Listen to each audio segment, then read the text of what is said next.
Hey guys, tonight we begin with something heavy. Something that involves 6 million people, 60 years of movement, and a journey so full of hope and heartbreak that it reshaped every major city in America, and nobody in school ever explained why. Tonight, we're talking about the Great Migration, and specifically, why it was so brutally difficult for the black families who lived it. Not the sanitized version. Not the version where people simply moved north and everything got better. The real version. The one where you leave everything you've ever known, board a train with your children and a cardboard suitcase, arrive in a city that doesn't want you, and discover that the Promised Land has its own particular way of breaking your heart. So before you get comfortable, take a moment to like the video and subscribe, but only if you genuinely enjoy what I do here. And let me know in the comments where you're tuning in from and what time it is for you. I'm curious tonight. Drop a comment telling me whether your family has a migration story, whether your grandparents or great-grandparents ever packed up and moved somewhere that was supposed to be better, and whether the place they arrived in actually was. Now, dim the lights. Maybe turn on a fan for that soft background hum. Get settled. Pull a blanket around your shoulders, because tonight's journey covers a lot of cold ground, a lot of cramped train cars, and a lot of apartments that were never meant to hold as many people as they did. Let's get curious for a second. Have you ever wondered what it actually felt like to leave the only home you'd ever known, knowing you might never come back? What did you pack when your entire life had to fit in one bag? What did the train smell like when it was carrying 300 people north with nothing but rumors and faith? What happened when you arrived in Chicago or Detroit or Harlem and discovered that the jobs were real, but the welcome was not? How do you raise children in a city that charges you double rent for half the space? What does it feel like to escape one kind of racism, only to discover another, dressed up in different clothes, but working the same bones? And what do you do when the place you ran to starts to feel like a different kind of trap? Congratulations. You've just woken up in the Mississippi Delta, and the year is 1922. The cotton is tall, the sun is merciless, and somewhere in the distance, a train whistle is calling your name. You've got a decision to make that will change your family for generations. Let's find out if you survive the answer. The morning starts the way every morning has started for as long as you can remember. Before dawn, before the birds, before anything in the world has the good sense to be awake. That horn or that rooster or that internal clock, built into your body by years of field labor, pulls you from sleep like a hook. The air is thick and warm even at this hour, the kind of humidity that sits on your skin like a second shirt. You can smell the earth, the damp cotton, the distant sweetness of magnolia, and underneath all of it, the sharper scent of wood smoke from the cook stove your wife has already lit. You're a sharecropper, which means you work land you don't own, with tools you don't own, planting seed you bought on credit from the man who owns everything. At the end of the year, after the cotton is picked and ginned and sold, you and the landowner split the proceeds. That's the theory. In practice, the split happens at a table where the landowner does the arithmetic and you do the accepting. He deducts for the seed, the fertilizer, the use of the mule, the rent on the cabin, the credit you ran up at his store where prices are higher than anywhere else in the county, because where else are you going to shop? By the time the math is done, you owe more than you earned. Again, for the 4th year in a row, the debt carries over. It always carries over. You are, for all practical purposes, tethered to this land by numbers on a ledger that you are not allowed to question. Your cabin has 2 rooms. The walls are thin boards with gaps wide enough to see daylight through, and in winter, wide enough to feel every gust of wind that crosses the delta. The floor is packed dirt in the back room and rough-hewn planks in the front. Your children sleep on pallets, sometimes 2 or 3, to a mattress stuffed with corn husks or Spanish moss. The outhouse is out back, and the well is shared with 2 other families. There is no electricity. There is no running water. There is, in the corner of the front room, a copy of the Chicago Defender, passed hand to hand through the community until the pages are as soft as cotton, and in its columns are advertisements that read like dispatches from another planet. Jobs in the stockyards, jobs in the steel mills, jobs in the meat-packing plants, wages that are double or triple what you've ever earned, housing available, schools that go past the 6th grade, and the words that matter most of all, words that you've read so many times they've worn grooves in your imagination. No Jim Crow, no lynching, no stepping off the sidewalk when a white person approaches, no averting your eyes, no yes sir, no sir, whatever you say sir, while your insides curdle with a fury you can never, ever show. The Defender is not subtle about its message. It runs stories about the opportunities up north alongside stories about the horrors down south. Lynchings described in graphic detail. Sharecroppers cheated out of their earnings. Children denied education past the point where they can be useful in the fields. The paper is a recruitment tool and an indictment, and Southern white authorities know it. Mississippi has tried to ban its distribution. Copies are confiscated. Distributors are threatened. But the paper keeps coming, smuggled in by railroad porters, hidden in bundles of laundry, passed along at churches and barbershops with the urgency of contraband, because that's exactly what it is. Information is dangerous when it shows people that the world they live in is not the only world available. Your wife has been talking about leaving for months. She talks about it the way she talks about everything important, quietly, at night, after the children are asleep. She doesn't argue. She presents.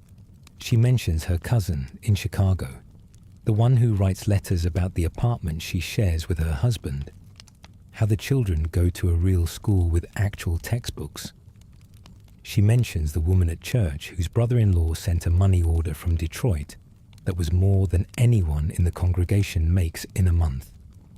She mentions, with a casualness that isn't casual at all, that your oldest boy is almost 12, which is the age at which the landowner will start expecting him in the fields full time. And she didn't bring a child into this world so he could spend his life picking cotton for someone else's profit. She doesn't mention the lynching last spring. She doesn't need to. You both know about Sam Hose, about Emmett Till's future that hasn't happened yet, but whose shadow already exists in every black mother's nightmare. You both know that in this county, a black man can be murdered for looking at a white woman, for talking back to a white foreman, for being too successful, for being not successful enough, for being in the wrong place, for existing in the wrong way. The violence isn't random. It's structural. It's the enforcement mechanism of an economic system that requires your labor and your silence and your fear. And you are tired of being afraid, so you make the decision. Not all at once, not in a single dramatic moment, but in a series of small practical steps that feel both ordinary and enormous. You start saving money, a nickel here, a dime there, hidden in a jar your wife keeps beneath a floorboard. You write to her cousin in Chicago. You ask about jobs, about housing, about how much a train ticket costs. You learn that the Illinois Central Railroad runs from Mississippi straight to Chicago, and that the Defender sometimes offers discounted tickets. You learn that the stockyards are hiring, that the meat-packing plants are hiring, that the steel mills are hiring. The war in Europe has cut off immigration, and the factories need bodies. Your body, specifically. Your labor, specifically. The same labor that has been exploited for generations is suddenly valuable to someone who isn't your landlord. But leaving isn't simple. The sharecropping system is designed with the precision of a bear trap to prevent exactly what you're trying to do. Your debt to the landowner means you can't legally leave until it's paid. The landowner has no intention of letting you pay it. Labor agents from northern factories who come south to recruit workers are harassed, arrested, and sometimes run out of town. In some counties, black people are required to have a permit to leave. Railroad stations are patrolled by white men who turn back anyone who looks like they might be heading north. The system doesn't want you to go. The system needs you to stay. You are, after all, the engine that makes cotton profitable. And without you, the entire plantation economy of the South collapses. You leave anyway. You leave in the middle of the night, like a fugitive, like a runaway, like someone whose grandparents actually were runaways. You leave with 2 suitcases, 3 children, your wife, and a cardboard box of fried chicken and biscuits, because you've heard the dining car doesn't serve colored people and the trip is going to take 20 hours. You leave behind the cabin, the churchyard where your parents are buried, the creek where you caught catfish on Saturday mornings, the particular way the light falls through the pecan trees at dusk. You leave behind the world you know for a world you've only read about in a newspaper. The train station is thick with people, black families carrying everything they own, dressed in their church clothes, because this feels like an occasion that demands respect. Children wide-eyed and either silent with anxiety or buzzing with excitement. Older women clutching Bibles and handkerchiefs. Young men trying to look confident and failing. The air smells of coal smoke, sweat, and the particular funk of too many bodies in a space designed for fewer. You find the colored car because this is still the South, and the train is still segregated. The seats are harder than the ones in the white cars. The ventilation is worse. The toilet is shared by more people than it should be. But you sit down, and you hold your youngest on your lap, and the train begins to move, and the landscape of your entire life starts to slide past the window and grow smaller and smaller until it disappears entirely. And somewhere around the Tennessee border, the conductor announces that the Jim Crow car is no longer required. You can sit anywhere on the train. Your wife looks at you. Your children look at you. Nobody moves for a long moment, because the habit of deference is so deeply ingrained that the freedom to choose a seat feels physically strange, like wearing a new pair of shoes that haven't been broken in. Then someone stands, then another, and slowly, cautiously, with the careful steps of people who've been taught their entire lives that the wrong step in the wrong direction could be their last, black passengers begin to move into the forward cars, claiming seats that were never available to them before. Your oldest boy sits by the window and stares at the passing landscape with an expression you've never seen on his face. It's the absence of fear. He doesn't know what to do with his face when it isn't arranged into a mask of caution. Neither do you. The train rolls north through the night. The fried chicken runs out somewhere around Kentucky. The children sleep in shifts, draped across laps and shoulders and the hard armrests of the seats. Your wife hums quietly, a hymn from church, something about a river and a crossing, and the melody mixes with the rhythm of the wheels on the track until you can't tell where the song ends and the journey begins. And then, sometime in the grey light of early morning, the landscape changes. The fields give way to factories. The trees give way to smokestacks. The air, which has been getting progressively cooler and drier as you've moved north, now carries a new smell. industrial, metallic. The smell of burning coal and machine oil, and something you can't identify, but that you'll later learn is the stockyards, the meatpacking plants, the machinery of a city that runs on labor and never sleeps. Chicago. You've arrived. The Illinois Central deposits you at the 12th Street station in the heart of the South Side, and you step onto the platform into a world that looks nothing like anything you've ever seen. The noise alone is staggering. Trolley bells, automobile horns, the shout of vendors, the clatter of horse carts, the steady industrial hum of a city that is eating and growing and building and burning 24 hours a day. The buildings are taller than anything in your home county. The streets are paved. The people move faster, look harder, dress sharper. And many of them, you notice with a jolt that feels almost physical, are black. Black people everywhere, walking freely on the sidewalks, riding the trolleys, running businesses, entering buildings through the front door. Welcome to the promised land. It's noisy, it's cold, it's already overcrowded, and the rent is going to make you physically ill. But you're here, and you can't go back. So let's see what happens next. The first thing you need is a place to live. And this is where the promised land starts to show its teeth, because finding housing in Chicago's South Side in the 1920s is less like apartment hunting and more like navigating a system designed to extract the maximum amount of money from you while providing the minimum amount of space. Here's how it works. Chicago, like every major northern city receiving black migrants, is segregated, not by law the way it was in Mississippi. There's no sign on the trolley that says colored to the rear. There's no separate drinking fountain, but there are restrictive covenants, which are legal agreements between white property owners that say, in language as polite as it is vicious, that no property in this block shall be sold, rented, or leased to any person of the Negro race.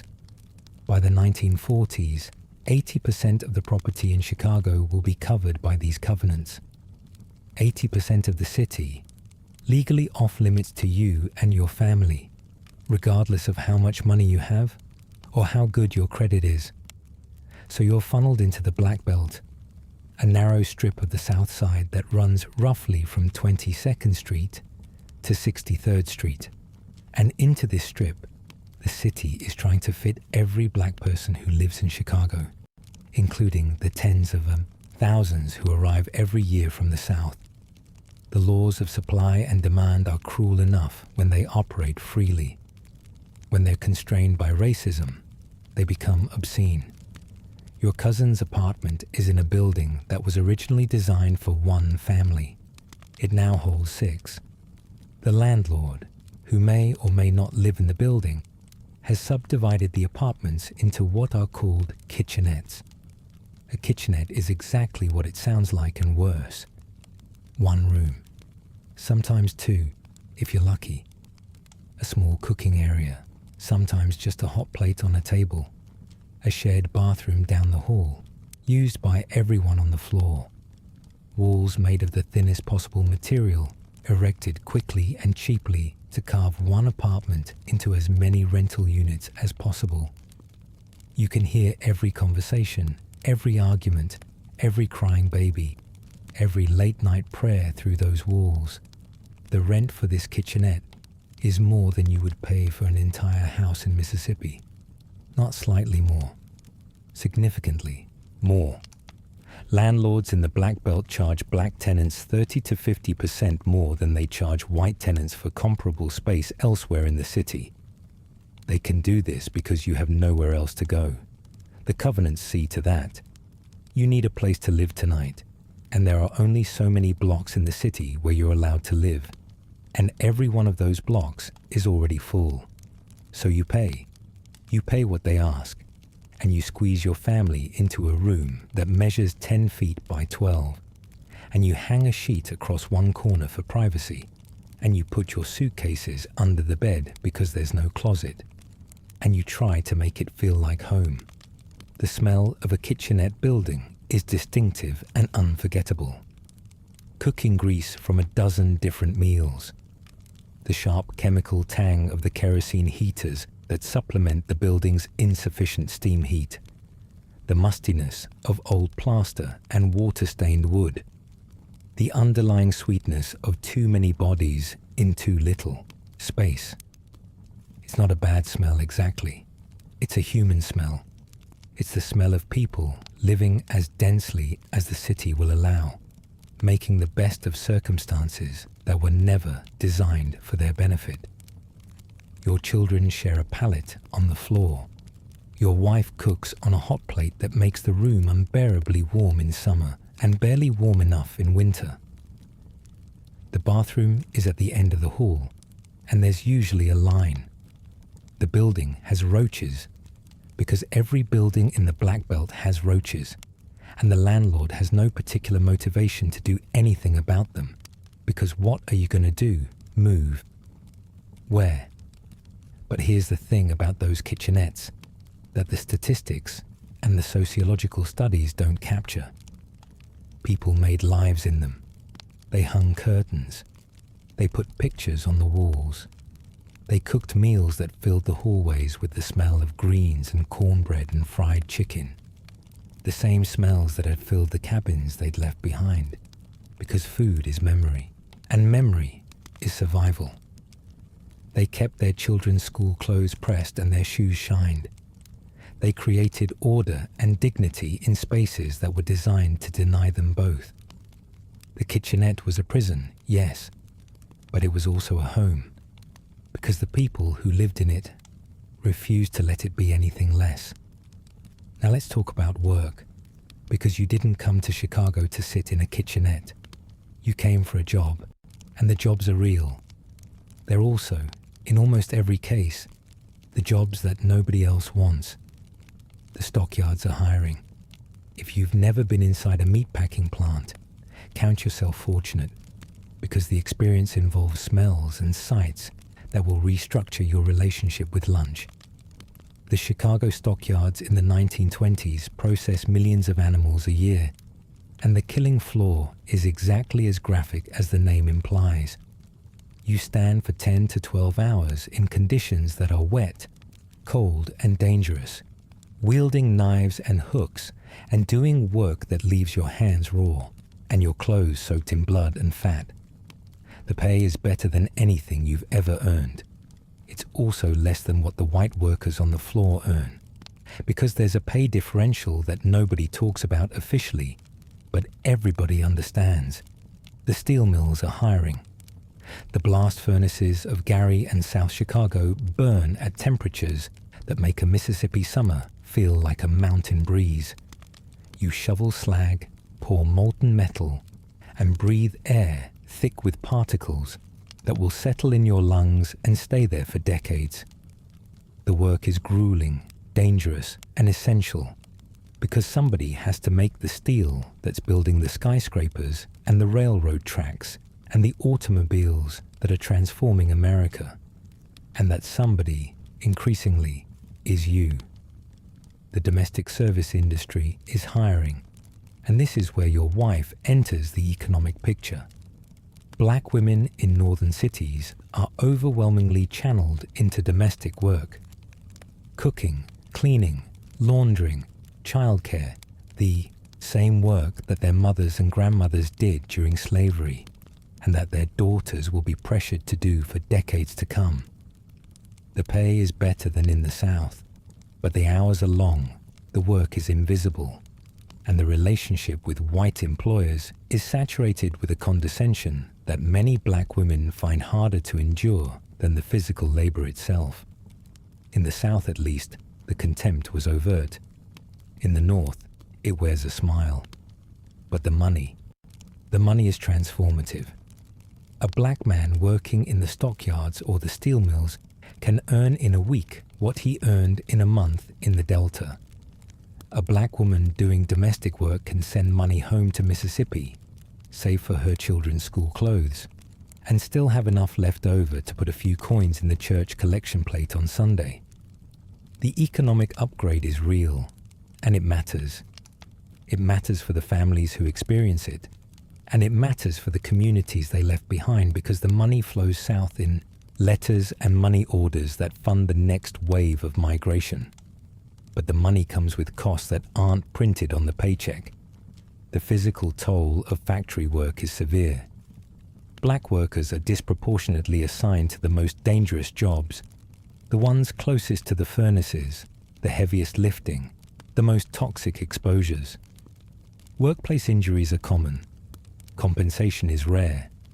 Unions, which might provide some protection, are often hostile to black workers. In many industries, black men are hired specifically as strikebreakers, brought in to replace white workers who are demanding better conditions. This poisons the relationship between black and white workers for generations and creates a dynamic where your presence on the factory floor is resented by the very people who should be your natural allies. The psychological toll is harder to measure, but no less real. You've moved 1,000 miles to escape the daily humiliations of Jim Crow, and you've found a city that practices its own brand of discrimination with a different accent. Nobody makes you step off the sidewalk, but nobody will rent you an apartment outside the Black Belt either. Nobody calls you boy to your face, but the foreman gives you the worst shift and the most dangerous station, and never bothers to learn your name. Nobody lynches your neighbors, but the police patrol your neighborhood with a hostility that makes it clear who they consider the threat and who they consider the protected. And there's something else. Something nobody warned you about because nobody talks about it. The loneliness. You've left behind everything familiar. The landscape, the weather, the food, the accent, the pace of life. The people who knew your parents and your grandparents and your name. In Mississippi, for all its horrors, you were embedded in a community. You knew who you were because the people around you knew who you were. In Chicago, you're anonymous. You're one of thousands of migrants arriving every month, each one carrying the same hopes and the same fears and the same homesickness that sits in your chest, like a stone. Your wife handles it differently than you do. She finds the church first. Within a week of arriving, she's located the nearest Baptist church, and within a month, she's on the hospitality committee. The church in the northern city serves the same function it served in the south. It's the center of community life. It's where you meet your neighbors, find out about jobs, learn which landlords are honest and which ones will steal your deposit, get help when you're sick, and find someone to watch your children when you're working the late shift. The church is the first institution that treats you like a person instead of a labor unit. And your wife understands its importance instinctively. She also connects with the other women in the building. They share childcare, share recipes, share gossip, share strategies for dealing with landlords and foremen, and the particular indignities of northern life. They form a network that operates below the radar of official institutions, but is far more effective than any government agency at helping families survive the transition. They are, in the most literal sense, building community from scratch. In kitchenettes and church basements and hallway conversations, with nothing but their own resourcefulness and the stubborn refusal to be defeated by a city that wasn't built for them. The children, meanwhile, are adjusting in their own way. Your oldest boy has started school, and the school is a revelation. Not because it's good, by any objective measure.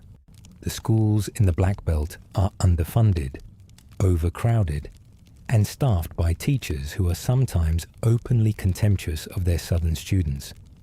But it's a school that goes past the 6th grade. It has textbooks.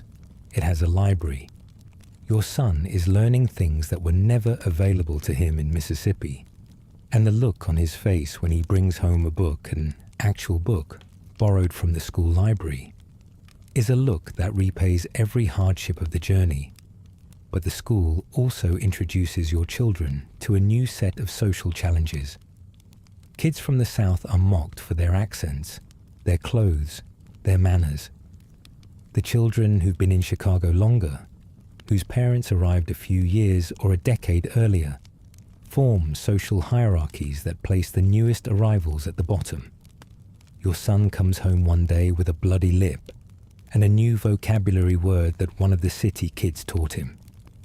Your daughter comes home crying because a girl at school said she talks like a country bumpkin.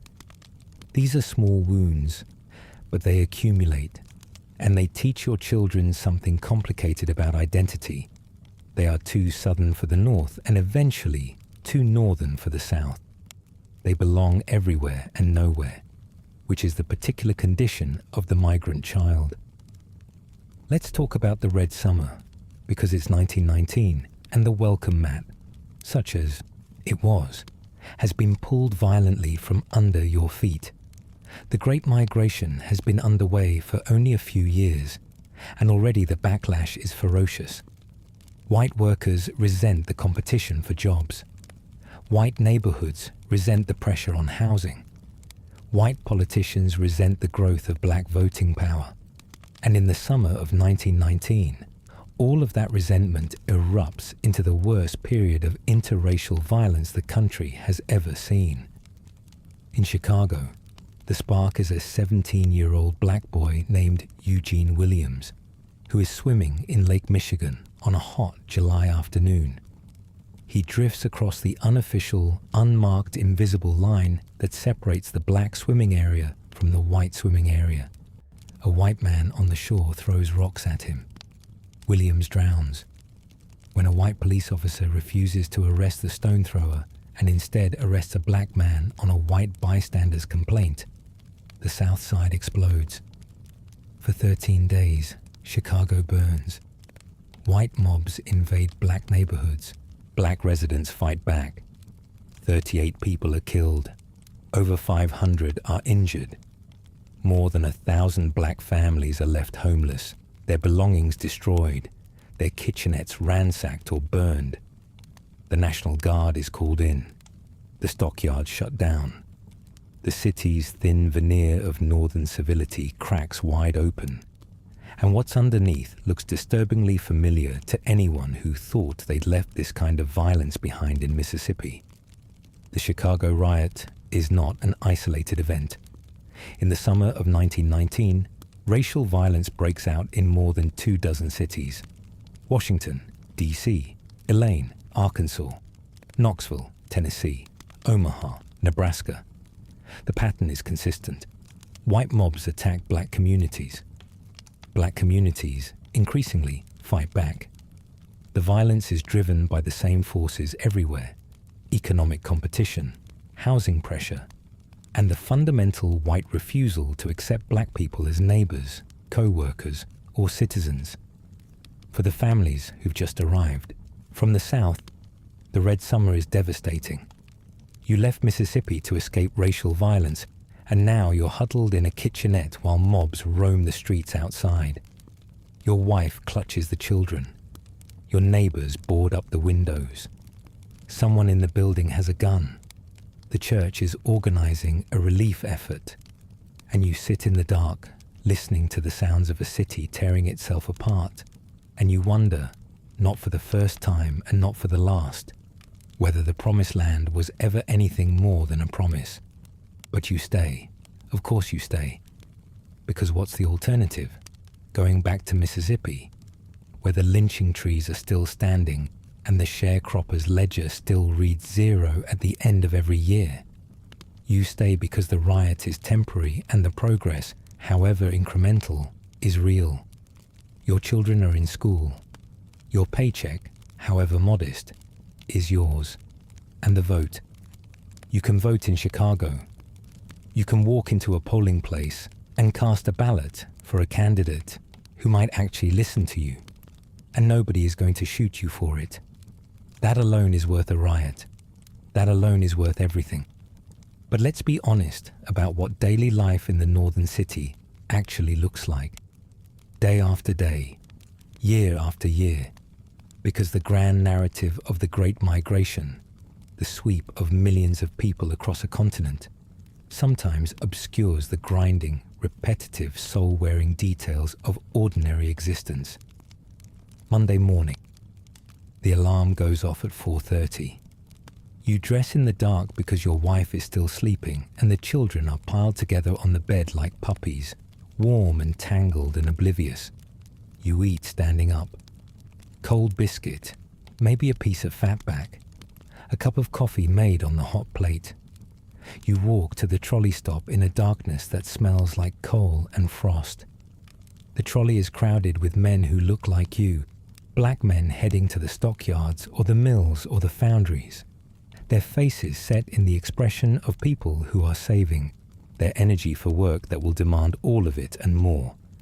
At the factory, the foreman assigns you to your station. You've been here 3 years, and you've never been promoted. White men who arrived after you have moved up. Nobody explains why. Nobody needs to.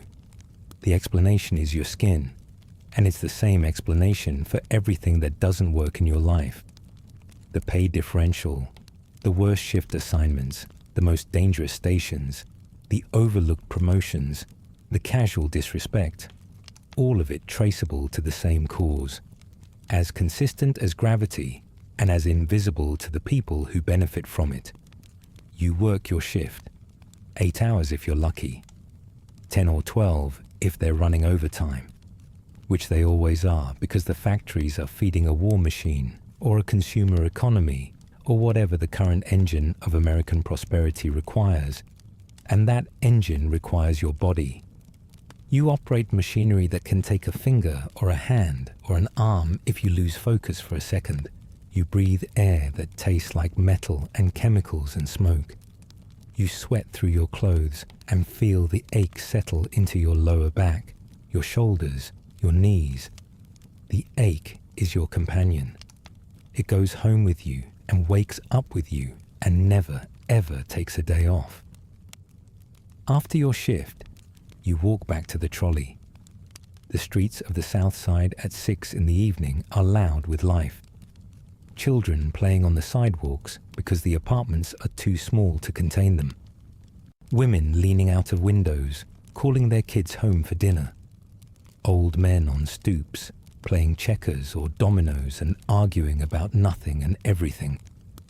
The barbershop is still open, its window glowing yellow in the gathering dark, and through the door you can hear the sound of laughter and debate and the specific hum of clippers against scalp. The barbershop is the parliament of black male life in the city, the place where opinions are formed and tested and discarded and reformed, where the news of the neighborhood is disseminated more efficiently than any newspaper could manage. You don't stop tonight. You're too tired. But knowing it's there, knowing that the conversation is happening, is its own kind of comfort. At home, your wife has dinner ready. She's been working too. She's been cleaning a white family's house on the north side, scrubbing their floors and washing their dishes and ironing their shirts and caring for their children, with a tenderness that she sometimes resents, because it's tenderness spent on someone else's family when her own family needs it too.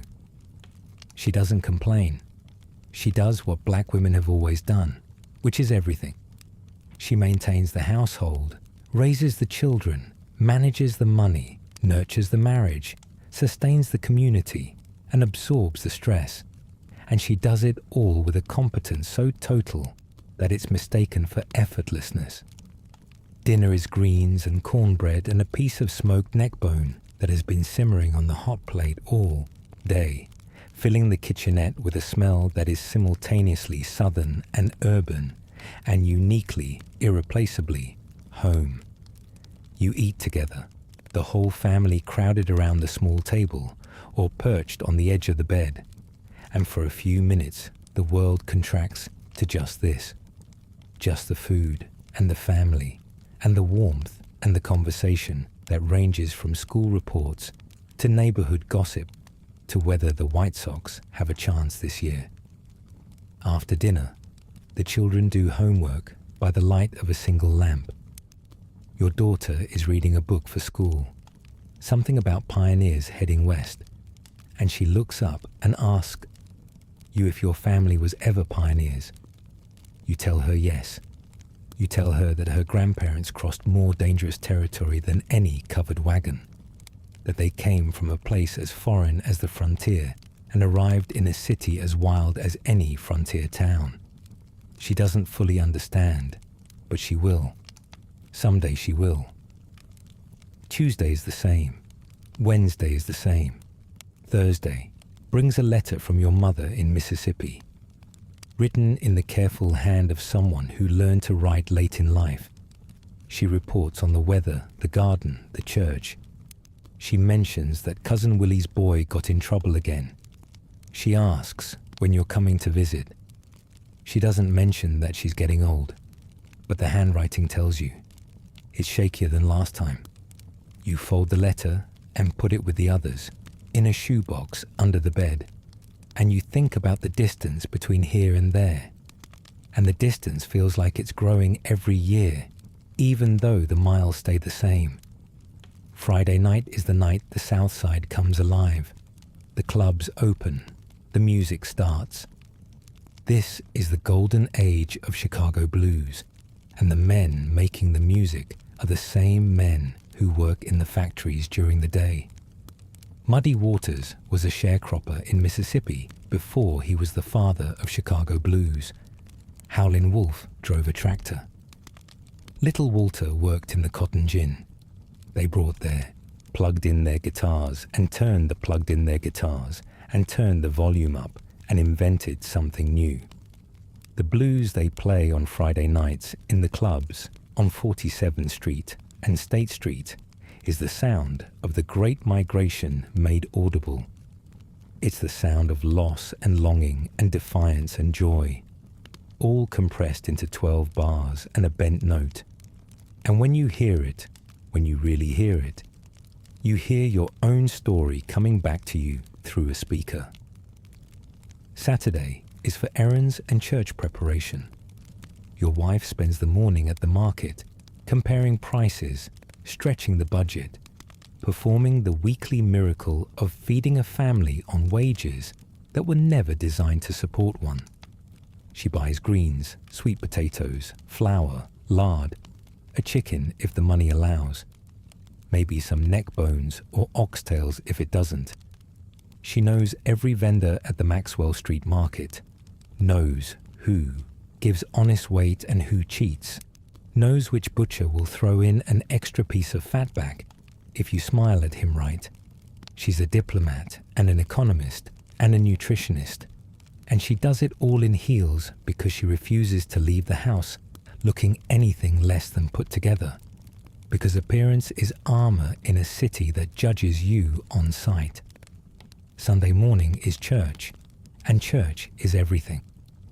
The church on the south side of Chicago in the 1940s and 1950s is not just a religious institution. It's the social safety net that the government refuses to provide. It's the political organizing center that the democratic machine ignores unless it's election season. It's the employment agency, the counseling service, the food bank, the daycare provider, the entertainment venue, and the one place in the city where you are addressed as brother and sister and treated like a person of infinite worth. The service lasts 2 hours, sometimes 3. The music is extraordinary.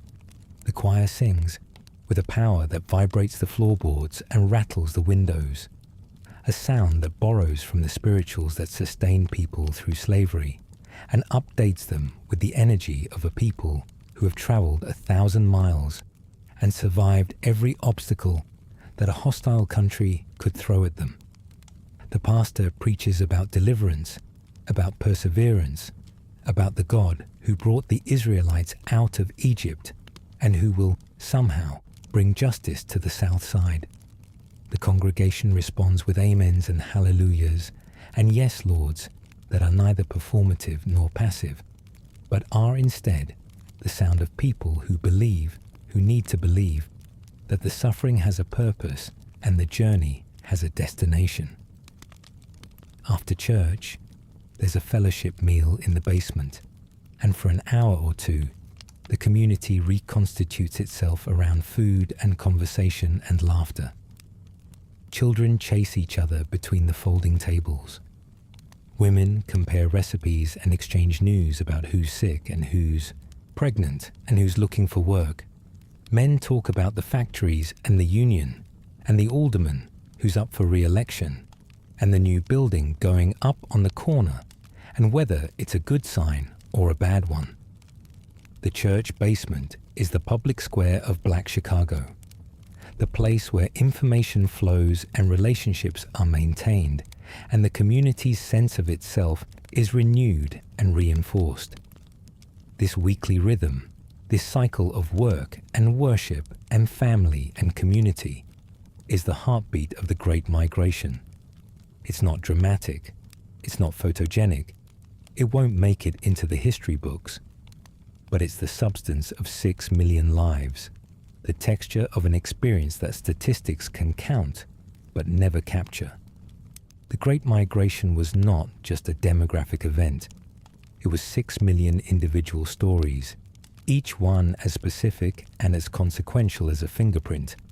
And every one of those stories was lived in the details of a Monday morning alarm, the details of a kitchenette, dinner, the details of a blues riff on a Friday night and a hymn on a Sunday morning, the details of a letter from home and a child's homework and a wife's prayer and a husband's aching back.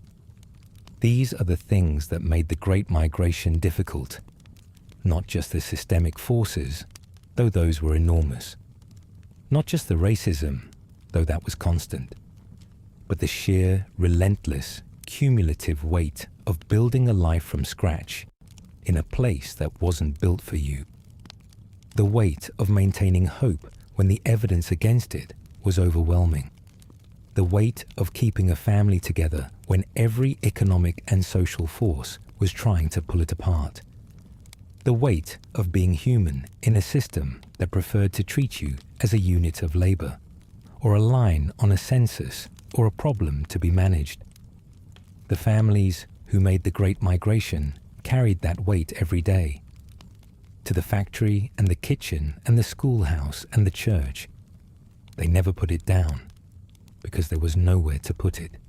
There was nowhere to put it, was only the carrying, and the hope that someday their children or their grandchildren might be able to set it down and stand up straight and breathe freely in a country that finally kept its promise.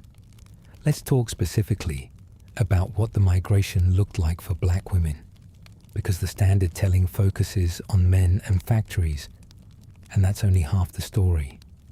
Less than half, really, because black women were often the ones who made the decision to leave, planned the departure, and held the family together when the destination turned out to be something other than what was promised. A black woman leaving the South in the 1920s or 1930s was fleeing dangers that her husband also faced, plus a set of threats unique to her gender. Sexual violence by white landowners and their sons was endemic in the sharecropping system. It was so common it was barely remarked upon. A black woman working in a white household had no legal protection against assault, and the social structure ensured that any complaint would be met with disbelief at best and retaliation at worst. The decision to leave the South was, for many black women, a decision to put distance between themselves and the men who saw their bodies as part of the property arrangement.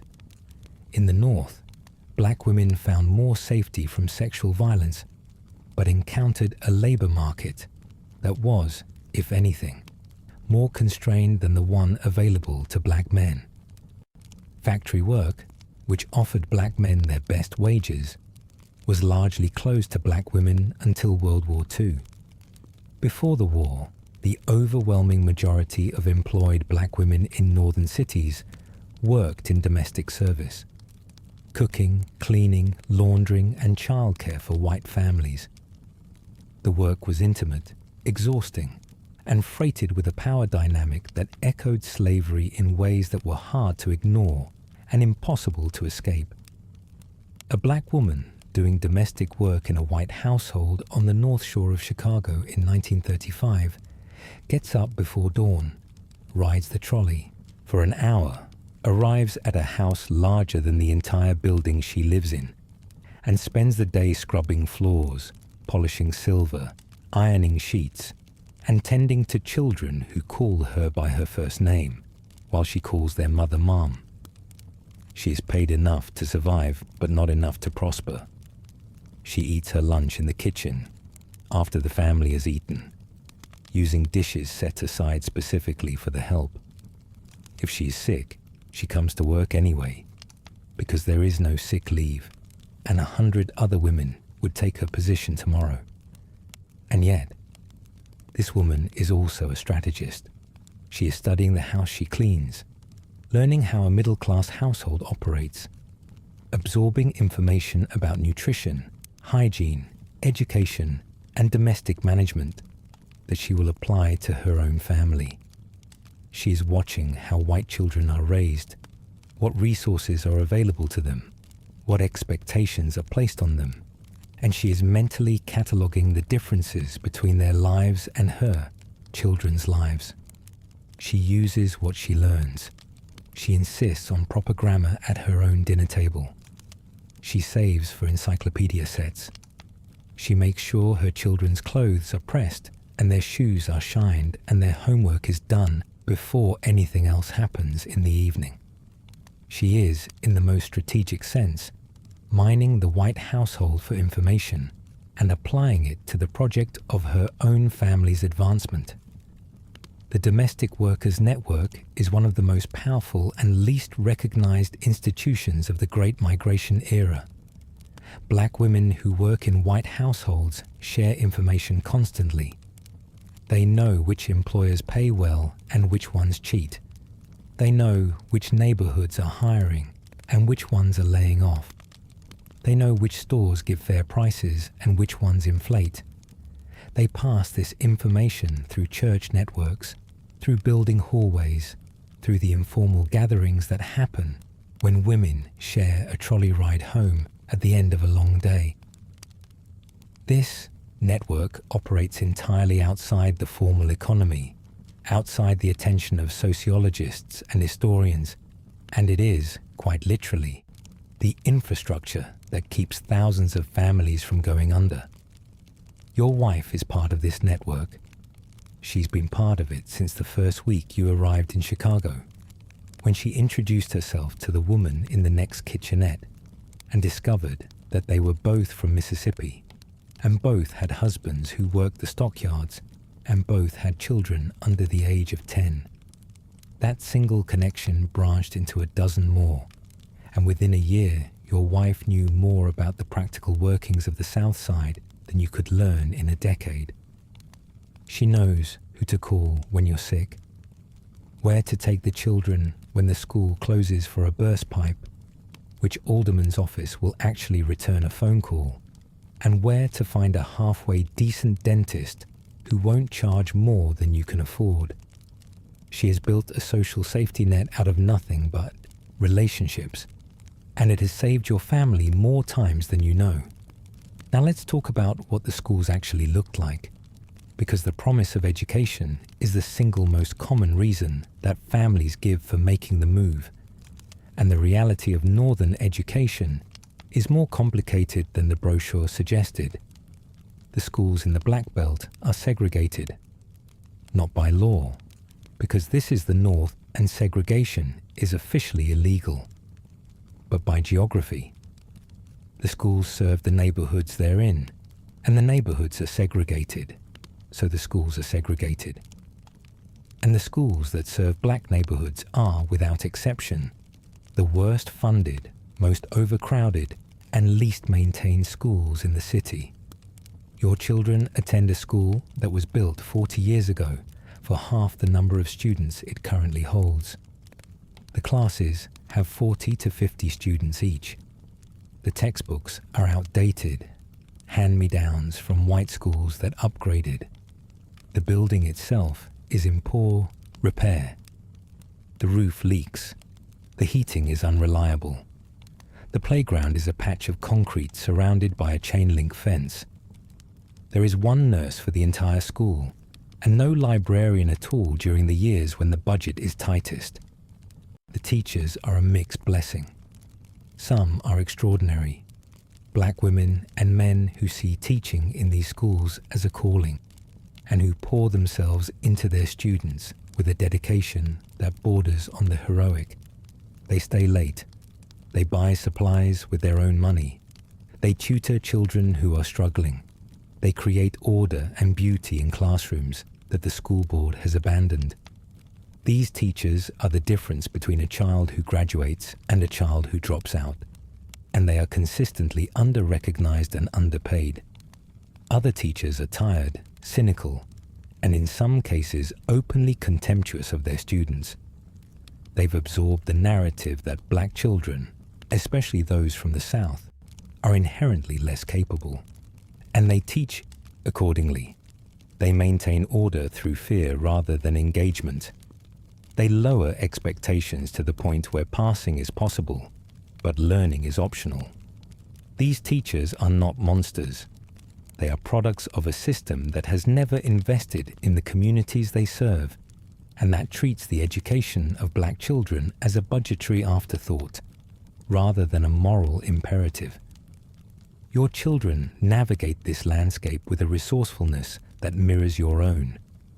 Your daughter attaches herself to the good teachers and absorbs everything they offer. Your son, who is quieter and more guarded, struggles with the noise and the chaos of overcrowded classrooms and retreats into books borrowed from the public library, which is the one institution in the city that doesn't seem to care about the color of his skin. The library becomes his refuge, and the librarian, a white woman who treats every child who walks through the door with the same brisk kindness, becomes one of the most important adults in his life, though he will not realize this until much later. The public library.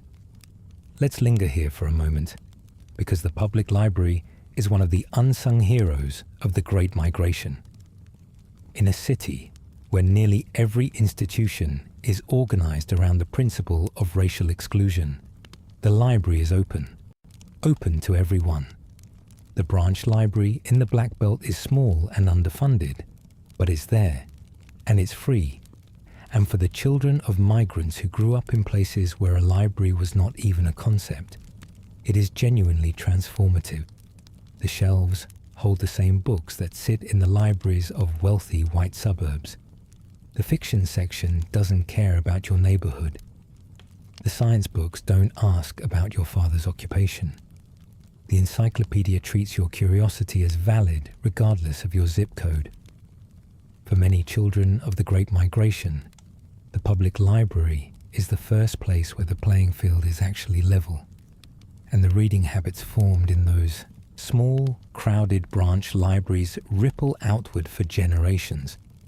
The children who read become the parents who insist on education, who sacrifice for college tuition, who push their own children toward professions unimaginable to their grandparents in the Delta. But the school system also teaches a harder lesson. It teaches your children that the system does not value them the way it values white children.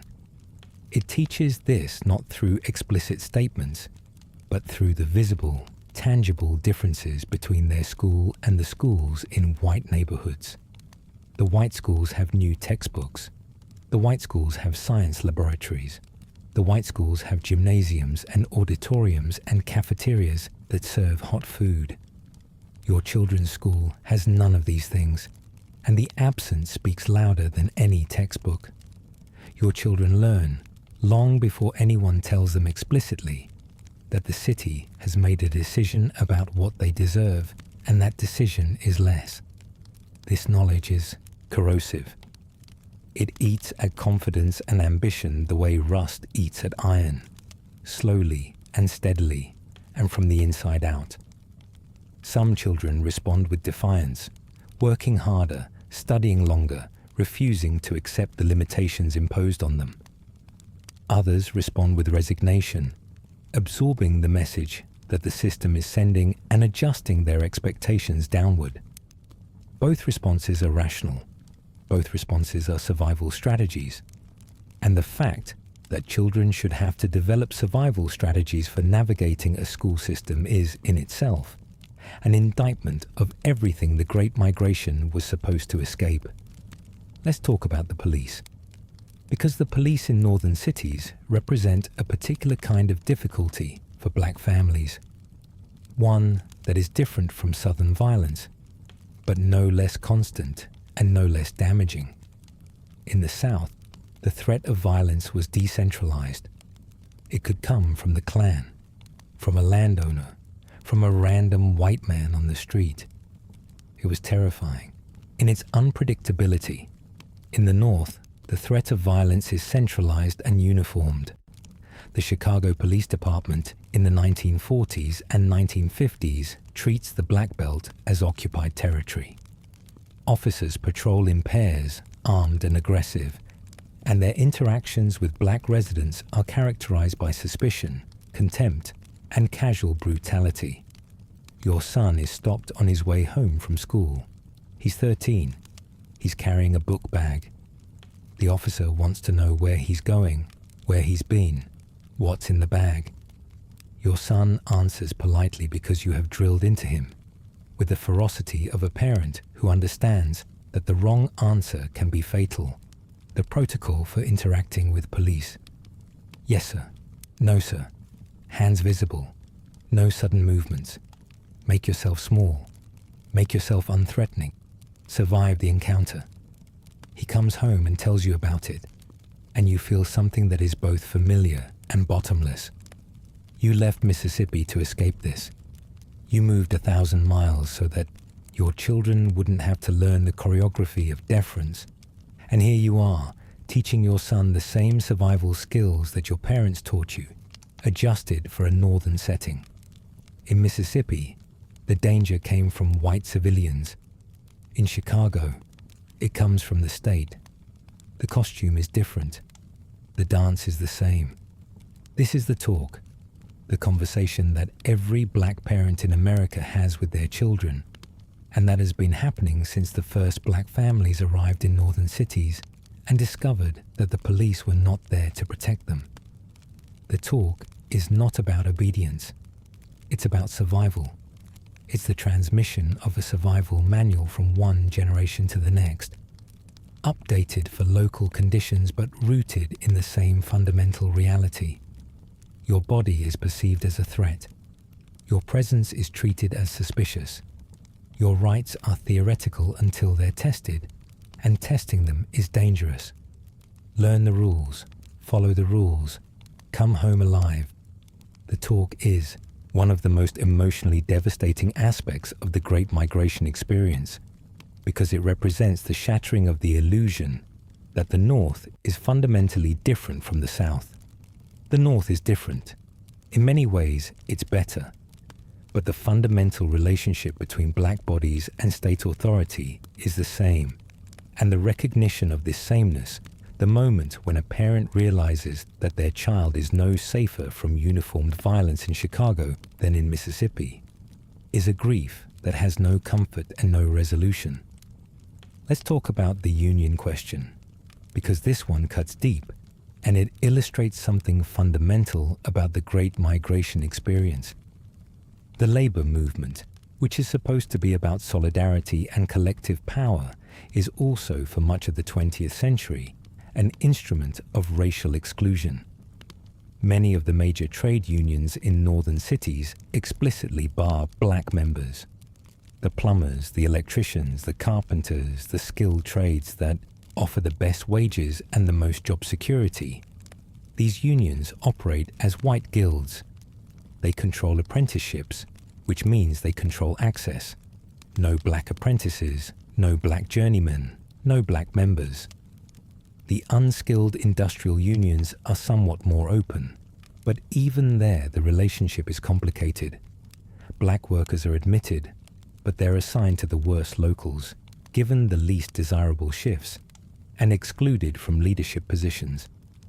And then there's the strikebreaker problem.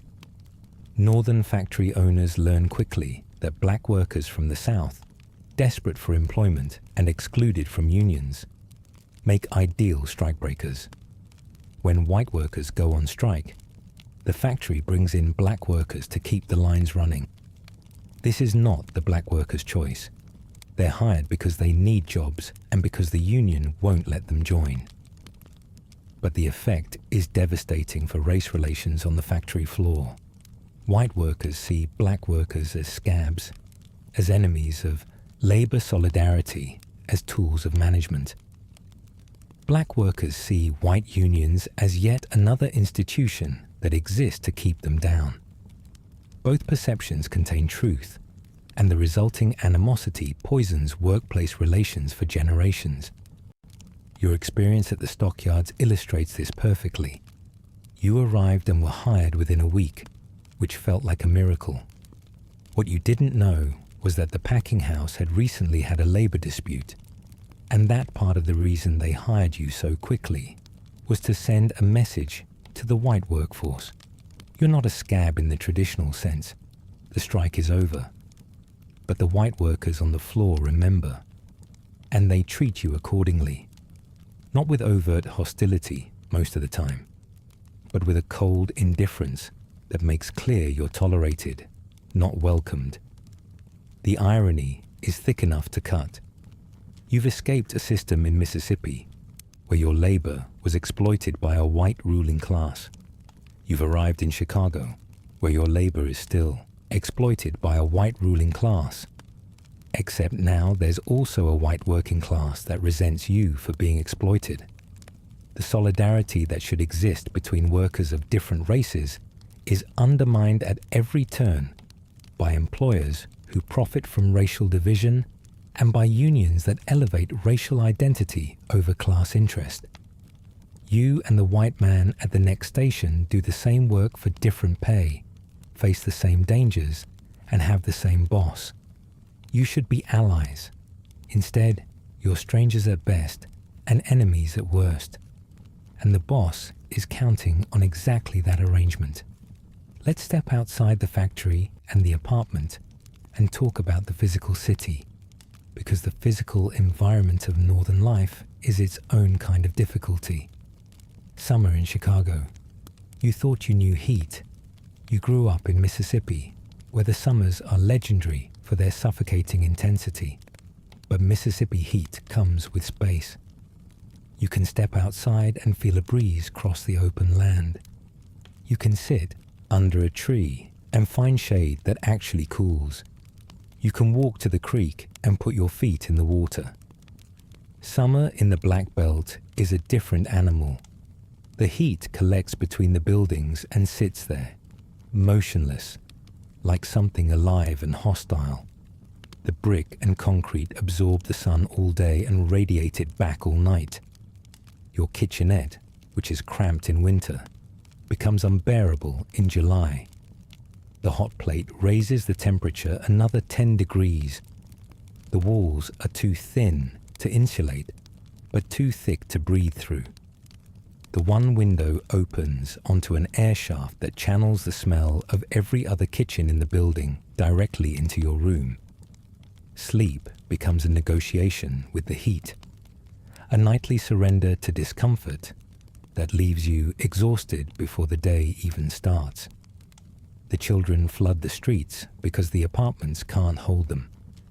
The fire hydrants get opened, and kids play in the spray, shrieking with a joy that transcends the circumstances. The stoops fill with adults seeking relief. Someone sets up a card table on the sidewalk. Someone else brings a radio. The block becomes a communal living room, a shared space where the boundary between public and private dissolves out of necessity, and the noise and the closeness and the heat create an atmosphere that is simultaneously miserable and vibrant. But the public spaces available to black families are limited. The parks in the Black Belt are smaller, fewer, and less maintained than the parks in white neighborhoods. The public swimming pools are technically open to everyone, but practically segregated by custom and intimidation. The beaches along Lake Michigan are divided by invisible lines that everyone understands and that are enforced by threats and sometimes by fists. Remember Eugene Williams, the boy whose drowning sparked the 1919 riot. He died because he crossed a line in the water that existed nowhere except in the minds of white Chicagoans who believed that the lake, like everything else, could be divided by race. The lack of green space, of open land, of quiet, takes a toll that's easy to overlook because it's not dramatic. It's not a lynching or a riot or a policy. It's just the daily absence of something that human beings need. Trees, grass, silence. The ability to look at the sky without a roofline cutting it into pieces. For people who grew up in the rural South, surrounded by land even if they didn't own it, the relentless urban density of the Black Belt is a kind of environmental shock. Your body remembers space. Your lungs remember air that didn't taste like foundry smoke. Your eyes remember horizons. The city gives you none of these things, and the missing of them is a low, constant ache that sits beneath all the other aches. The health consequences of this environment are documented and devastating. Tuberculosis thrives in the overcrowded, poorly ventilated kitchenettes. Asthma rates soar among children breathing air thick with industrial pollutants. Lead paint peels from the walls of buildings that landlords refuse to maintain. And the children who eat the paint chips or breathe the dust develop problems that won't be fully understood for decades. Rat bites are common enough to be unremarkable. Food deserts, before the term exists, describe the reality of neighborhoods where fresh produce is expensive and scarce, and the corner store sells canned goods and candy and cigarettes, because those are what people can afford. The cumulative health impact of Great Migration life is staggering. Black migrants to northern cities develop higher rates of heart disease, diabetes, hypertension, and stroke than their relatives who stayed in the South. This is not because northern life is inherently unhealthier. It's because the specific conditions imposed on black migrants, the overcrowding, the pollution, the stress, the poor nutrition, the lack of medical care, the grinding psychological weight of discrimination, create a toxic environment that damages bodies over time. The Great Migration improved economic outcomes. It shortened lives. And the medical care available to black families in northern cities is, like everything else, separate and unequal. Hospitals in the Black Belt are overcrowded and understaffed. White hospitals either refuse black patients outright or treat them in segregated wards. The ratio of doctors to residents in black neighborhoods is a fraction of the ratio in white neighborhoods. Prenatal care is inadequate, which means infant mortality rates are appalling. Black babies in Chicago die at roughly twice the rate of white babies, a disparity that has persisted in varying degrees from the Great Migration to the present day. Your wife gives birth to your youngest child in a hospital on the South Side. The ward is packed. The nurses are overwhelmed. The doctor spends perhaps 15 minutes with her over the course of a 12-hour labor. The baby arrives healthy, which feels like a personal triumph over a system that offered every statistical reason for a different outcome. Your wife holds the baby and looks at you and smiles, and in that smile is everything. The exhaustion and the relief and the defiance and the love and the unspoken acknowledgement that this child, born in a Chicago hospital instead of a Mississippi cabin, will have a different life. Not an easy life, but a different one. And different, for people who have spent generations trapped in sameness, is enough. Different is the whole point. The baby's birth certificate says Chicago, Illinois, not Sunflower County, Mississippi, not Coahoma County, not Bolivar County, Chicago. And that single word, printed on an official government document, represents the distance your family has traveled. Not just the miles, the psychological distance, the generational distance, the distance between a world where your children were born into debt bondage and a world where they are born into possibility, constrained possibility, yes, possibility limited by red lines and restrictive covenants and underfunded schools and over-policed streets, but possibility nonetheless. The possibility of a life that is not predetermined by the accident of being born black in the American South. That is what you came for. That is what 6 million people came for. Not paradise, not equality, not the fulfillment of American promises that have never been kept. Just possibility. The crack in the door that the South had bolted shut. The chance, however slim, however hard-won, however compromised by the same racism wearing a different hat, to build something that your grandchildren might inherit. And still, despite all of this, the migration doesn't stop. If anything, the violence accelerates it. Every lynching in the South sends another wave of families north. Every cotton crop destroyed by the boll weevil sends another. Every election where black voters are turned away at gunpoint sends another. The math is simple. Life in the South is intolerable. Life in the North is merely difficult. Merely difficult wins every time. And here's something that nobody expected, and that complicates the story in ways that are both fascinating and painful. The black people who were already in Chicago, the ones who had been there for years or even decades before the Great Migration began, were not always welcoming to the newcomers. Think about it from their perspective. They've built a community. They've established businesses, churches, social organizations. They've achieved a fragile but real respectability in the eyes of white Chicago, or at least they believe they have. They've learned the rules of northern life, the unwritten codes of behavior that allow a black person to navigate a white-dominated city without incident. They dress properly. They speak properly. They keep their homes immaculate. They are, in every sense, performing respectability as a survival strategy. And then the trains start arriving from Mississippi and Alabama and Georgia and Louisiana, carrying people who speak differently, dress differently, worship differently, and whose rural southern manners strike the established black Chicagoans as embarrassing, backward, and potentially dangerous. The newcomers are loud where the old residents are quiet. They're expressive where the old residents are restrained. They bring their southern church styles, the shouting and the swaying and the ecstatic worship that the more sedate northern congregations find undignified. They hang laundry out of windows. They play music on their stoops. They eat food that smells strong and talk in accents that carry. The established black community's response is a mixture of genuine concern and genuine snobbery. The Chicago Defender, the same paper that recruited migrants so aggressively, also publishes etiquette columns warning newcomers to dress properly, speak quietly, and avoid behavior that might embarrass the race.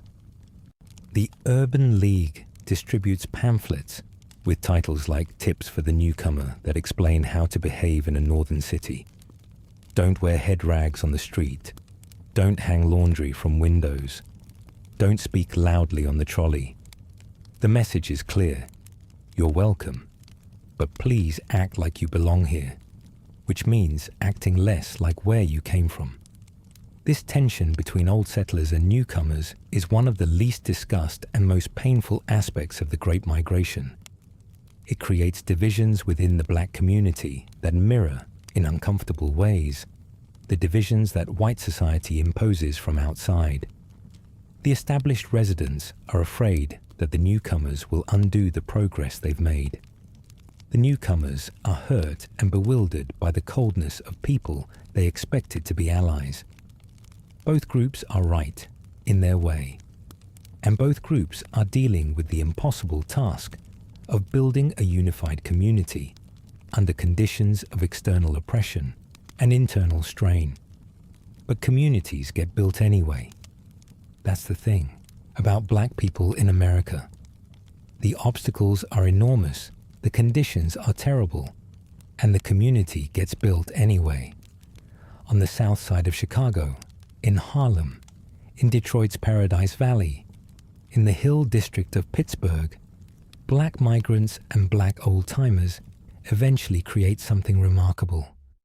They create entire parallel cities within cities, business districts with black-owned shops, restaurants, barbershops, beauty parlors, insurance companies, funeral homes, and newspapers, entertainment districts with jazz clubs and dance halls and theaters that become legendary, churches that serve as social service agencies, political organizations, and cultural institutions all at once. Bronzeville, on Chicago's south side, becomes one of the most vibrant black communities in America.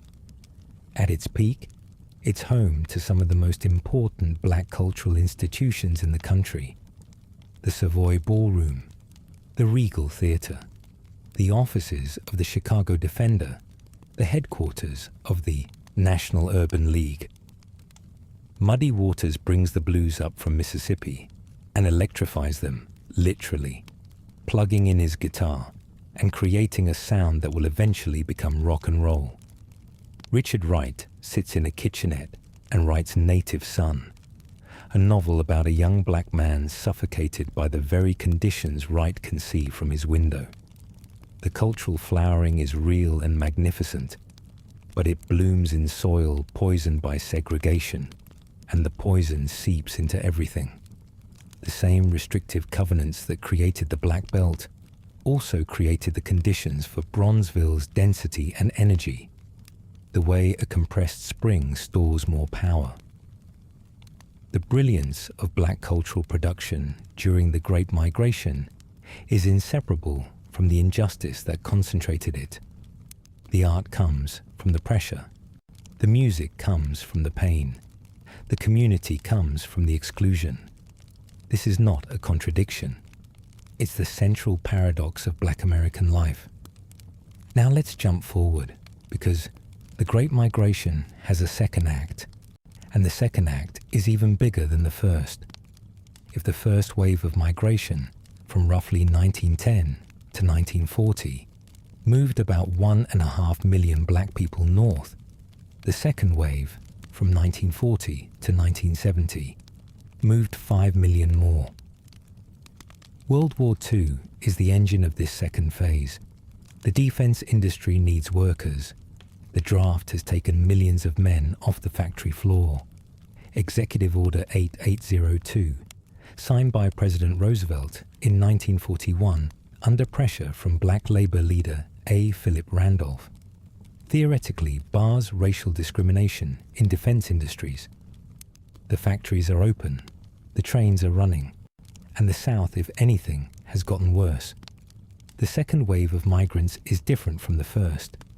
They're more likely to be urban, more likely to be educated, more likely to have skills beyond agricultural labor.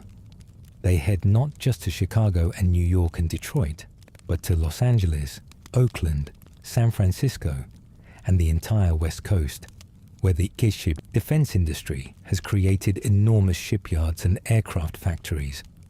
They arrive with higher expectations and encounter, in some ways, even more sophisticated forms of discrimination. Because by the 1940s, Northern racism has been professionalized. The informal restrictive covenants of the 1920s have been supplemented by a federal apparatus of discrimination that operates with the full authority and resources of the United States government. Redlining. This is the one that changes everything, and its effects are still visible in every American city today. In 1933, as part of the New Deal, the federal government created the Homeowners Loan Corporation, whose job was to assess the creditworthiness of neighborhoods for mortgage lending. Appraisers went city by city, block by block, and drew maps. They color-coded each neighborhood based on its perceived risk. Green for the best neighborhoods, blue for still desirable, yellow for declining, and red for hazardous. Guess which? Neighborhoods got the red lines. Every neighborhood with a significant black population was coded red, hazardous, regardless of the actual condition of the housing or the actual creditworthiness of the residents. The mere presence of black people was considered a risk factor. The maps literally drew red lines around black communities and declared them unfit for investment. The Federal Housing Administration, created in 1934, adopted these maps and went further. The FHA would insure mortgages in green and blue neighborhoods, making it easy for white families to buy homes with low down payments and long repayment terms. In red neighborhoods, the FHA refused to insure mortgages. This meant that black families, no matter how qualified, could not get federally insured home loans. And without FHA insurance, private banks wouldn't lend either. The entire apparatus of post-war American home ownership, the single greatest engine of middle-class wealth creation in the history of the country, was designed from the ground up to exclude black people. The consequences were cascading and permanent. White families could buy homes in the suburbs, build equity, and pass that wealth to their children. Black families could not. White neighborhoods received investment, maintained their property values, and funded their schools through property taxes. Black neighborhoods were starved of investment, deteriorated physically, and funded their schools with a fraction of the resources available to white districts. The wealth gap between black and white America, which exists to this day, is not an accident. It was designed. It was engineered. It was drawn in red ink on a map. But wait, it gets worse. The GI Bill, passed in 1944, offered returning veterans low-interest home loans, college tuition, and unemployment benefits. It created the American middle class. It built the suburbs. It funded the education of an entire generation. And it was administered in a way that systematically excluded black veterans.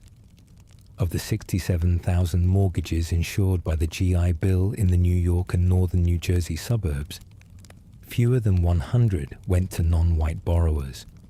Fewer than 100 out of 67,000.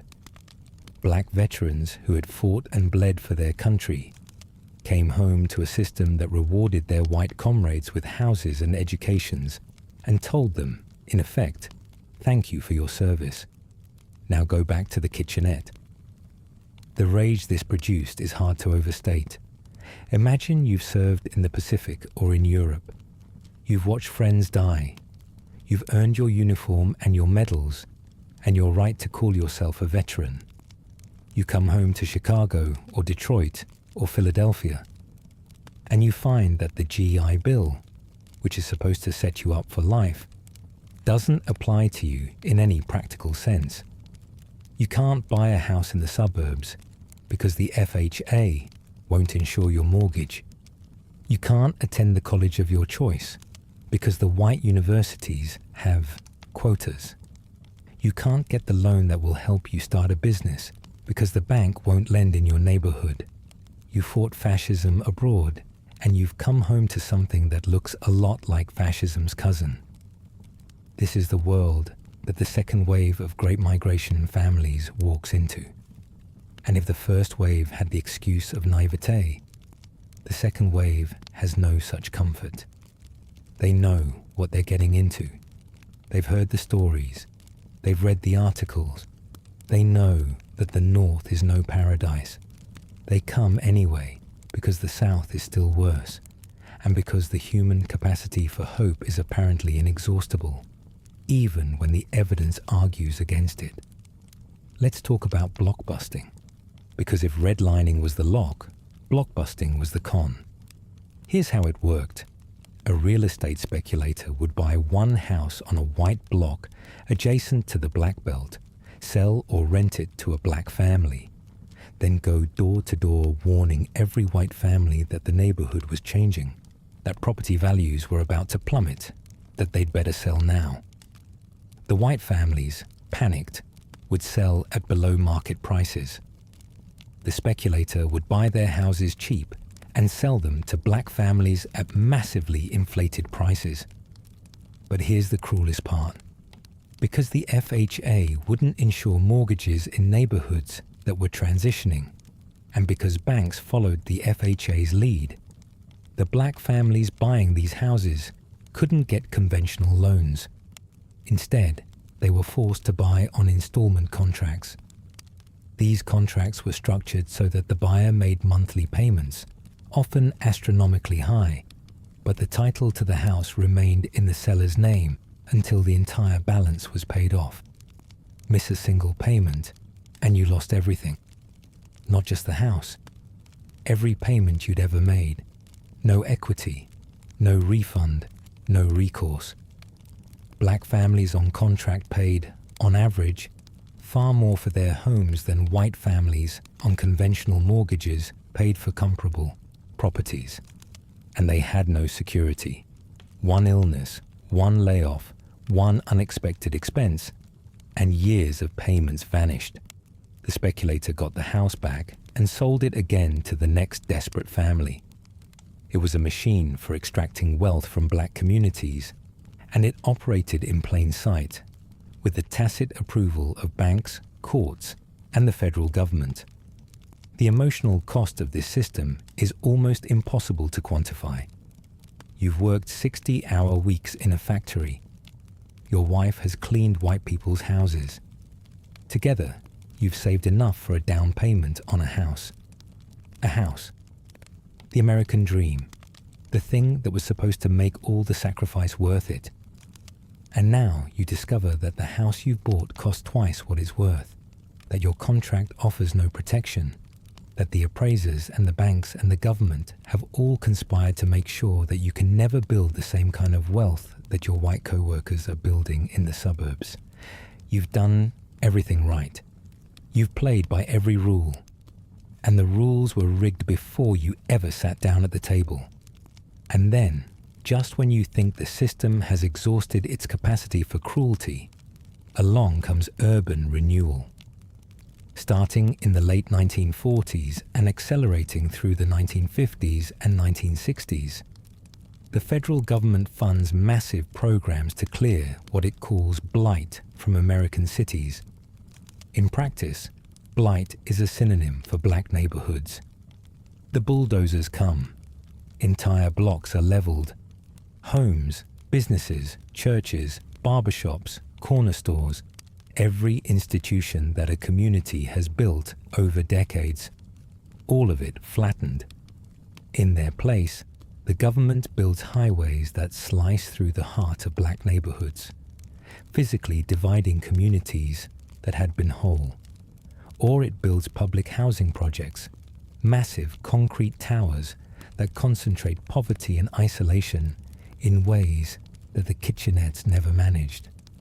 In Chicago, the construction of the Dan Ryan Expressway displaces thousands of black families and creates a physical wall between the black South Side and the white neighborhoods to the west. The expressway isn't routed through white neighborhoods. It's routed through black ones. The choice of path is not accidental. It's urban planning as racial engineering, using concrete and asphalt to accomplish what restrictive covenants and red lines and mob violence had been doing for decades.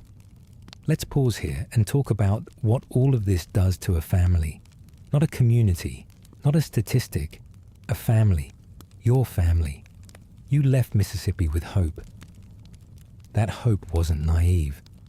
It was the calculated, hard-eyed hope of people who understood exactly how bad things were and believed, based on evidence, that they could be better somewhere else. You arrived in Chicago and found that the evidence was partially correct. The jobs were real, the schools were better. The daily degradation of Jim Crow was absent in its southern form, but in its place was a system of economic and spatial discrimination so thorough that it shaped every aspect of your life, from where you could live to what you could earn to whether your children would ever have the same opportunities as white children, who were no smarter, no harder working, and no more deserving than yours. Your marriage absorbs the strain, the long hours, the cramped quarters, the financial anxiety, the constant low-grade stress of living in a society that is hostile to your existence. You argue about money, about the children, about whether the move was worth it. Your wife misses her mother. You miss the open sky, the silence, the feeling of dirt under your feet instead of concrete. You've traded one set of problems for another, and sometimes, in the dark hours before dawn, when the kitchenette is cold and the baby is crying and the rent is due in 3 days, and you're not sure you have enough, you wonder if you made the right choice. But then your daughter comes home from school with a report card full of marks that would have been impossible in Mississippi. Your son gets a job at a grocery store, a real job with real wages that he doesn't have to share with a landowner. Your wife joins a choir at the church that performs at venues you've only read about, and you realize that the question of whether you made the right choice is the wrong question. The right question is whether your children will have more choices than you did. And the answer, despite everything, is yes. Not enough, not nearly enough, but more. And more is what you came for. The food your wife cooks in the kitchenette is the same food she cooked in Mississippi, adapted to the realities of northern life. Greens from the corner market instead of the garden. Cornmeal from a bag instead of ground at the mill. Chicken from the butcher instead of the yard. The flavors are the same, but the context is different, and the difference matters in ways that are hard to articulate but easy to feel. Cooking in the kitchenette is an act of cultural preservation. Every pot of greens is a connection to the South that was left behind. Every pan of cornbread is a statement that says we are still who we are. Even here, even in this place that doesn't know our names. Sunday dinner in the kitchenette building is an event that transcends the limitations of the space. Your wife has been cooking since dawn. The room smells of roast chicken and macaroni and cheese and sweet potato pie. Smells that drift through the thin walls and down the hallway and tell everyone in the building that it's Sunday and that somewhere in this cramped, overpriced, underserviced building, a family is sitting down to eat together, the way families have always eaten together, with gratitude and noise and too much food and not quite enough chairs. The children sit on overturned crates. The table is the one piece of furniture that came with the apartment, a scarred wooden surface that has hosted 100 families' meals. Your wife says grace, and the prayer is longer than usual, because she has more to be grateful for and more to ask for than she can fit into a short prayer. She thanks God for the food and the family and the roof over their heads. She asks for protection for the children and strength for the parents and patience for everyone. She asks for peace, which is both a spiritual concept and a very practical request, because the streets outside are not always peaceful, and the building is not always quiet, and the world is not always kind. After dinner, the building comes alive in a way that almost resembles the community's people left behind. Neighbors visit, children play in the hallways. Someone produces a guitar, and someone else produces a harmonica. And the music starts, the blues, always the blues, that sound that followed the migration north like a shadow, that sound that contains in its bent notes and sliding rhythms everything that is beautiful and terrible about being black in America. The music fills the building and drifts out the windows into the South Side evening, joining the noise of the city, becoming part of it, transforming it. This is what the Great Migration sounds like. Not just the clatter of trains and the roar of factories, but the music that people carry with them and remake in new places. The blues that become jazz, that become gospel, that become rhythm, and blues that become soul, that become hip-hop. Every genre a chapter in the ongoing story of a people who were never allowed to stay in one place long enough to stop creating. Let's talk about the children, because the children are the whole point. Every sacrifice, every kitchenette, every dangerous job, every humiliation, every red line and restrictive covenant and overpriced contract, all of it is endured for the children. The children who will go to better schools. The children who will have more opportunities. The children who will not have to step off the sidewalk. And the children do have more opportunities. That part of the story is true and important, and should not be diminished by the litany of hardships that accompanies it. Between 1940 and 1960, the number of black Americans in professional and managerial occupations doubles. The number in white-collar work doubles. The percentage of black families living below the poverty line drops from 87% to 47%. These are not small changes. These are tectonic shifts in the economic life of black America, driven largely by the opportunities that the Great Migration made possible. But the children also inherit something else. They inherit the trauma, not in some vague, metaphorical sense, but in the specific, measurable ways that stress and deprivation and discrimination shape bodies and minds across generations. The children who grow up in kitchenettes, who attend underfunded schools, who watch their parents work themselves to exhaustion for wages that never quite cover the bills, who navigate streets that are policed as if they were occupied territory. These children carry the Great Migration in their bodies the way their parents carried it in their suitcases. The health costs are documented and staggering. Studies show that black families who migrated north during the Great Migration actually had higher mortality rates than those who stayed in the south. The stress of urban life, the overcrowded housing, the environmental hazards of industrial neighborhoods, the poor diet that results from poverty and food deserts, the psychological toll of persistent discrimination, all of these factors combine to shorten lives. The Great Migration improved economic outcomes. It also extracted a physical price that generations are still paying. And the emotional landscape is complex in ways that resist simple narrative. Many migrants never fully adjusted to northern life. They pined for the South even as they acknowledged that they could never go back. They missed the land, the food, the sky, the rhythms of rural life, the sense of belonging that comes from knowing a place intimately. They created social clubs organized by home state, the Mississippi Club, the Alabama Society, the Georgia Association, groups that met monthly, that hosted picnics and dances and homecoming celebrations, that maintained connections to a place that many of their children and grandchildren would never see. The homesickness was real and persistent and underappreciated by historians who focus on the economic and political dimensions of the migration. Moving 1,000 miles is not just a change of address, it's a rupture.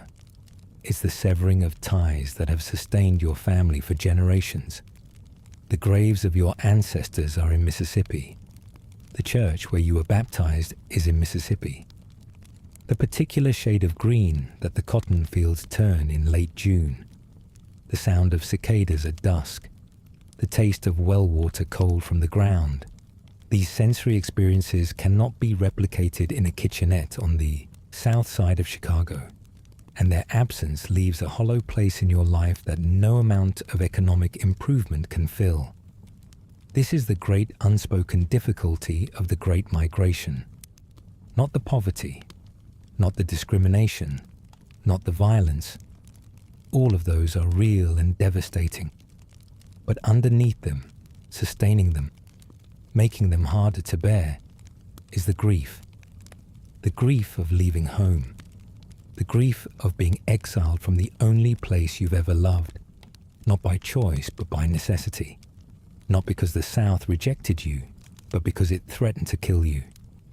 The grief of knowing that the place you left is still there, still beautiful in its particular way, still holding the bones of your people, and that you can never go back because the system that drove you out hasn't changed, and your children, who have never seen a cotton field or heard a mockingbird or tasted a peach warm from the tree, will grow up as strangers to the land that made you.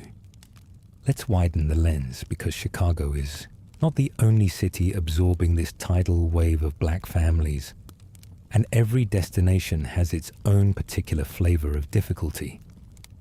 Detroit in the 1940s is a city on fire with industrial production. The auto plants have been converted to war production, churning out tanks and jeeps and aircraft engines. Henry Ford's River Rouge plant alone employs over 100,000 workers, and black men from Alabama and Georgia and Tennessee are streaming into the city to fill positions that were previously reserved for European immigrants.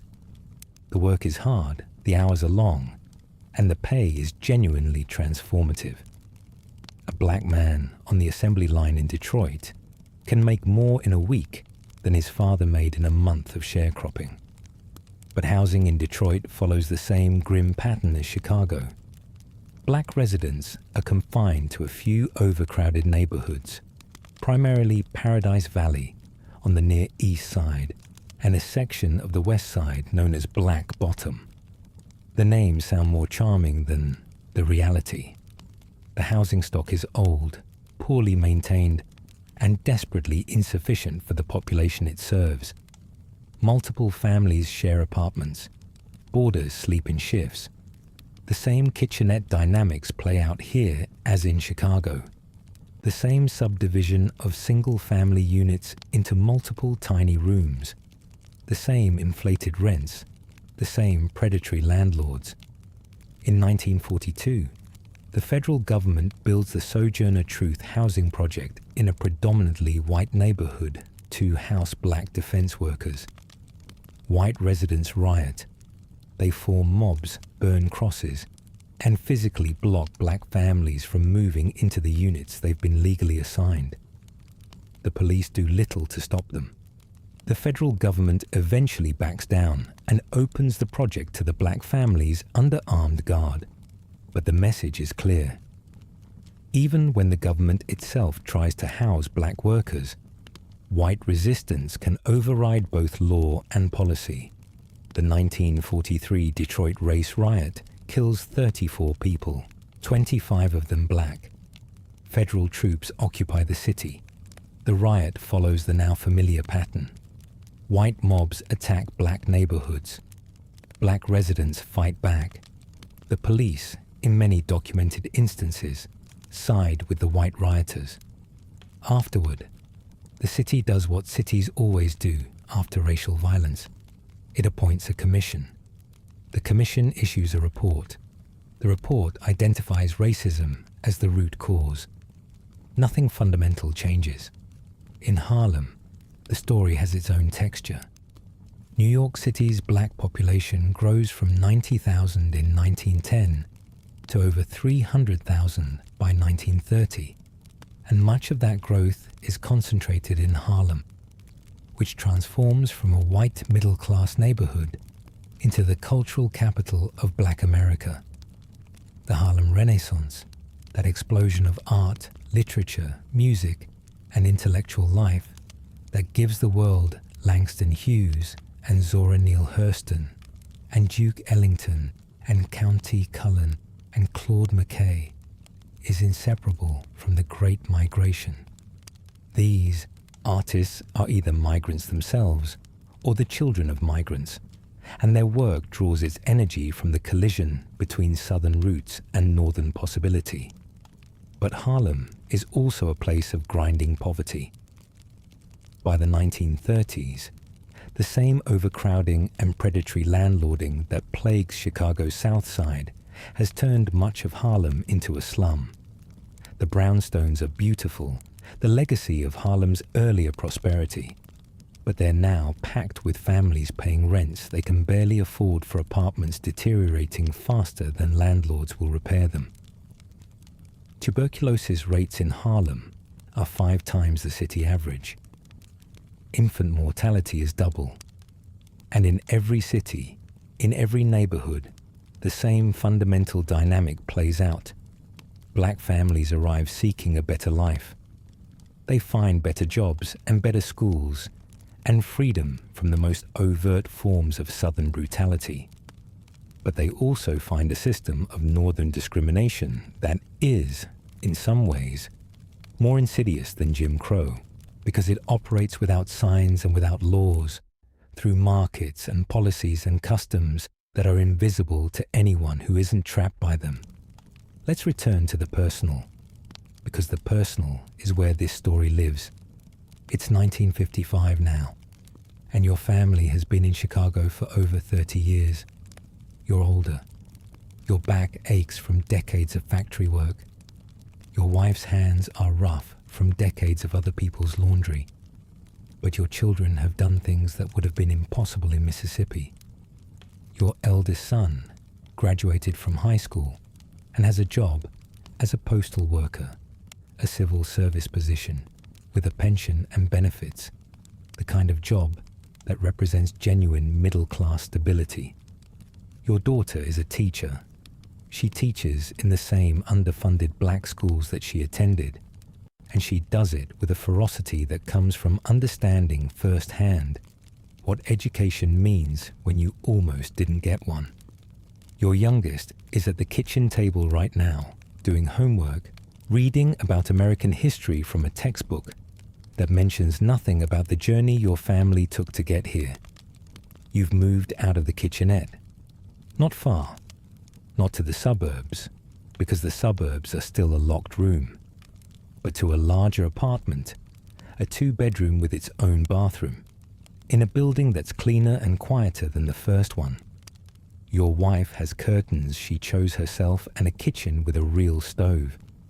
There's a radio in the front room and a rug on the floor and framed photographs on the wall that tell the story of your family's life in 2 geographies. One photograph shows the cabin in Mississippi. Another shows the family at a church picnic in Bronzeville. The distance between those 2 photographs is 1,000 miles and 1,000,000 unspoken decisions. You still think about Mississippi every day. You think about it the way you think about a person you loved who also hurt you, with tenderness and with anger and with a confused nostalgia that doesn't quite know what to do with itself.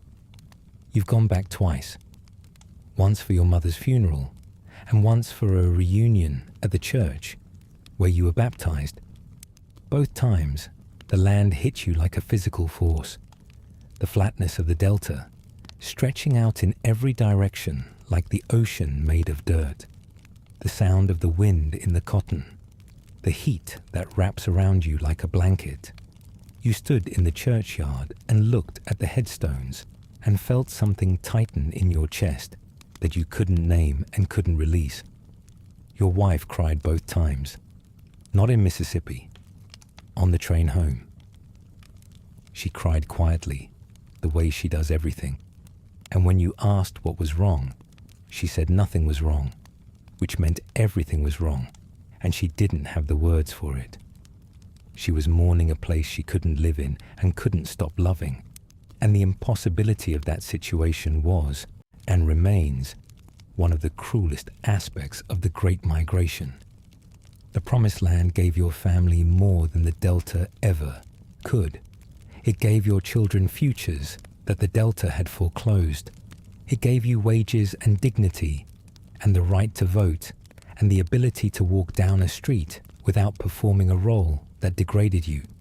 But it also took things that can't be measured in dollars or votes. It took your connection to the land. It took your proximity to the dead. It took the particular quality of silence that exists only in the country, the silence that city people don't even know they're missing. It took the stars, which you can't see through the haze of Chicago's industrial glow. It took the taste of food grown in dirt you knew by name. And it gave you a grief that has no remedy.